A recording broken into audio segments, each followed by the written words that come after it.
Well, good morning again. And I say again because I finished the recording and then went back to listen to at least the beginning of it before I uploaded it to YouTube, and it was total gibberish.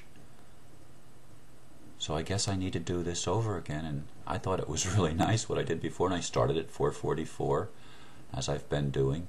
On the previous one, of course, this one is 5:05. And I will not be able to duplicate what I just did because I don't use a script. I never have. So I'm just going to do what I've been doing and talk to you from my heart. So where do I go? I remember talking about reading the emails before I started earlier. And something wants me to... I'm just going to go with it. It's either going to come out right or it's not. I saved the other one, and maybe I'll upload it to give you an idea of what I'm talking about. But it's sort of funny, and yet frustrating at the same time. But as I was reading people's emails, and I get lots of emails nowadays, I was struck by how many people I'm able to help, and I thought of the Simon and Garfunkel song, Bridge Over Troubled Waters. And sometimes that's how I feel.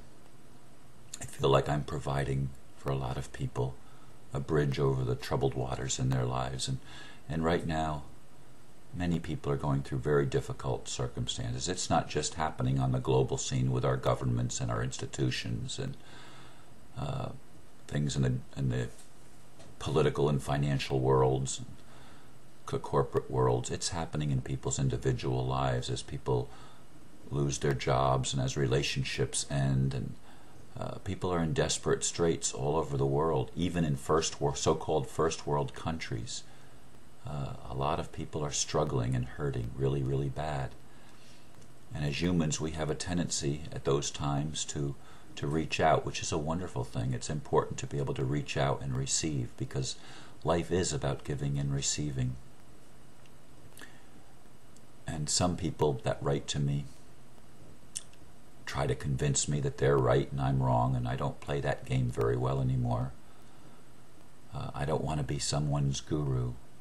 I want each person to discover the guru within themselves, the shaman, the priest, the minister, the beautiful, loving soul that each of you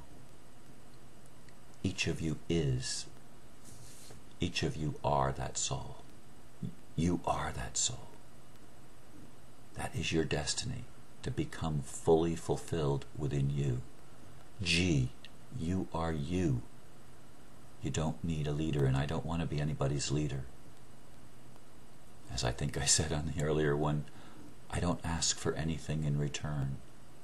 I don't chase money. So many spiritual teachers get lost in the glamour of the whole thing and use it as a means to gain money. I hope to God I never fall into that mistake, and I do believe it's a mistake when people charge outrageous amounts of money to minister to other people and to share what they have. They make people pay a lot for it. And I don't want to ever be there. I want to be down to earth, vulnerable, open, truthful, loving. That's my intention, because that's who I am. The people that I have admired in my own life are people of the heart. People who are able to just open up and tell the truth. And tell the truth. And share their experience honestly with others. No sugarcoating. That's the example I want to set, because that's the example I've seen in others and that I've admired in others. And so this morning, it's my intention to let you see that you are a bridge over troubled waters for people in your life. No matter what your circumstance is, there's a gift in that circumstance. And you're going through something that's enabling you to touch somebody else, that's going through something similar perhaps, or something that you've already been through before. And as you give out of your love and your experience, as you share truthfully and honestly with others what you've come through yourself, you uplift them. And you become the bridge over troubled waters in their life. But like all wise teachers, you don't want to form a codependent relationship with anyone. You don't want someone that's always depending on you. I know I don't want someone that's always depending on me. It thrills me when friends of mine like Paige are willing to step out and start doing what has been on their heart to do for a long time, and they've been afraid. They've hid their light under a bushel, as it were. And it makes me leap for joy in my heart when I see people do that, but it also makes me weep in sadness for those that are struggling, because I can feel the pain that people are going through, the uncertainty, the doubts, the fears that are arising in people's lives as they look at predictions of disaster and stuff like that, and they're focusing on things, and I realize how when I focused on some of that stuff, how afraid I would feel. So I choose not to focus on a lot of that, on the visions of a future calamity. I'm really wanting to learn to be in the moment and to trust Spirit and God in my life to give me the grace to deal with what is here now, on my plate right now. Because as long as I'm focusing on potential disaster, new earthquakes that haven't happened yet, new storms that haven't landed and hit, collapses that haven't occurred yet, as I focus on those things, it's okay to know that those prophecies and analyses are out there. It's okay to know that. But I'm not going to focus on it because I don't want to. My instructions are to deal with what's in front of me and to be that bridge over troubled water for people like you, perhaps. Perhaps you are going through difficult times, and to be here for you and to help encourage you to look up and to look within and to be the person that you are, to recognize that underneath all of the negative emotions that are coming up for you, there is love. There's always love. Love is the essence of who we are, but it gets buried with all of the hurts and all of the anger and all of the grief and all of the sorrow that we experience as human beings. And the love gets pushed down and pushed into the subconscious, but it's still there. It's still there. I've seen it in workshops where people come in and they're half dead and they're angry, they're wounded. They're so wounded. So many people.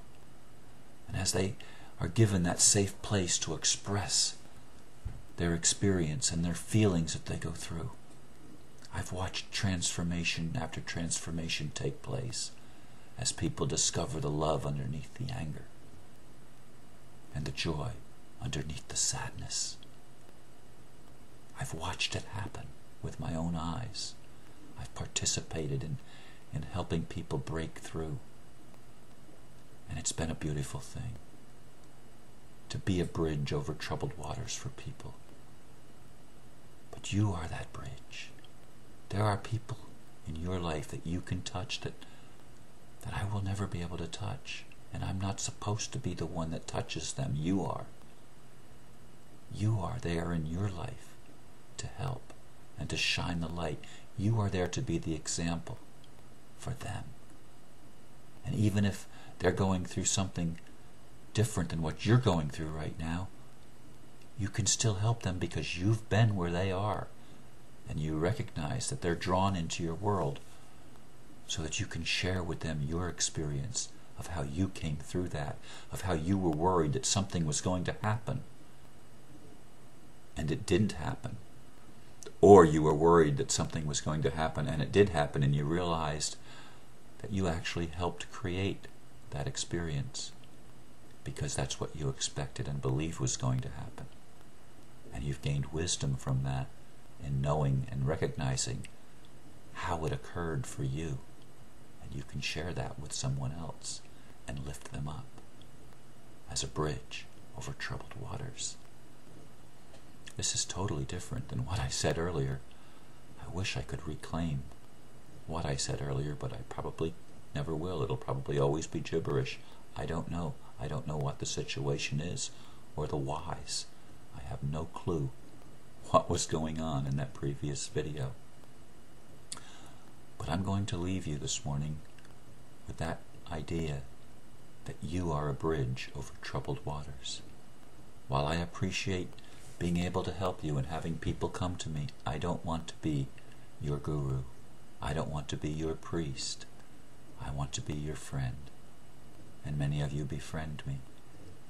And that's all I want to be. I want to be your friend that helps you become the best you can be, and to see who you are, what you see in me, and if you like it, if you like the vulnerability or the strength or whatever it is, the love, whatever you see in me is in you.